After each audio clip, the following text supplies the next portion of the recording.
এটা up down করে লোহার মধ্যে কাছে দিই। এরকম গাছের এরকম দোকানের মধ্যে গাছের গুলি লাগানো থাকবে, এটা বরাবর থাকবে, একবারে সেম বরাবর থাকবে। যে কোনো দোকান যদি এর মধ্যে ধরেন, এটা প্রেশার দিলে আপনি লোহাটা কাজ করবে। যত বেশি জোরে প্রেশার দিবেন এত লোহার প্রেশার বাড়বে। আস্তে আস্তে আস্তে প্রেশার দিবেন, আস্তে বাড়ি দিব, জোরে প্রেশার দিবেন, জোরে বাড়ি দিবেন। প্রেশার যত বেশি দিবেন এত বেশি বাড়ি দিবেন, আর যত কম দিবেন প্রেশার তত কম বাড়ি দিবেন। এটা হলো কামার যে কাজটা আছে, কাজের মধ্যে এই জিনিসটা ফলো করতে হবে, না হলে কাজ করা যাবে না। আর মেশিনে লাগাইছি আগলার উপরে দোকানটা বসাইতে হবে। এটা কামারটা ভালো বুঝবে, যারা কর্মকার যারা আছে তারা ভালো বুঝবে। এই দোকানটা কাছে গুলির মধ্যে বসে এই দোকানটা সেম রাখতে হবে। এখানে কন্ডিশনে পুরোটা বসায় এটা খুব প্রেশারে কাজ করা যাবে। তখন এটা আগলার উপরে আছে, তারপরে যাতে উপরে এটা আপনি যে দেখাই যাচ্ছে। আচ্ছা, মোটরটা কি কত ওয়াটের মোটর? এটা লাগাইতে হবে, তারা সুইচ দিয়ে লাগাই নিবে। এই যে মোটর সুইচ দিয়ে এই যে মোটর কিন্তু অলরেডি ঘুরতেছে, এটা মেশিন কিন্তু চালু হয় না। দেখেন মোটর ঘুরতেছে কিন্তু মেশিন বন্ধ আছে। মেশিন বন্ধ আছে, এখানে এটা মাঝে পাড়া দিলে এটা আগলার উপরে আছে মোটর। এরকম আমি এখন ভাবে মিলাইতে পারি নাই, কিন্তু দেখেন যে আমরা একটু পাড়া দিলে আমার মেশিন কাজ করতে পারি। মেশিন কাজ করতে শুরু করছে। আপনি কোথা থেকে আসছেন এই মেশিনটা নিতে?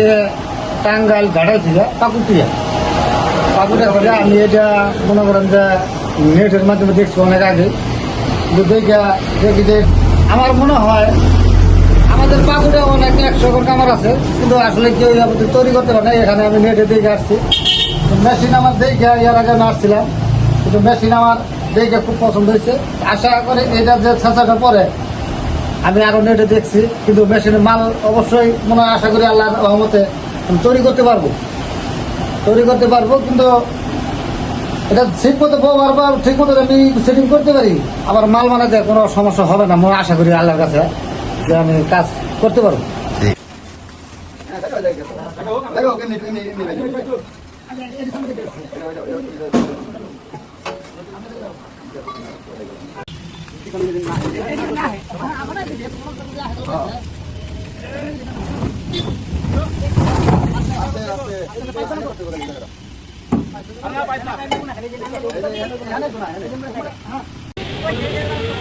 আচ্ছা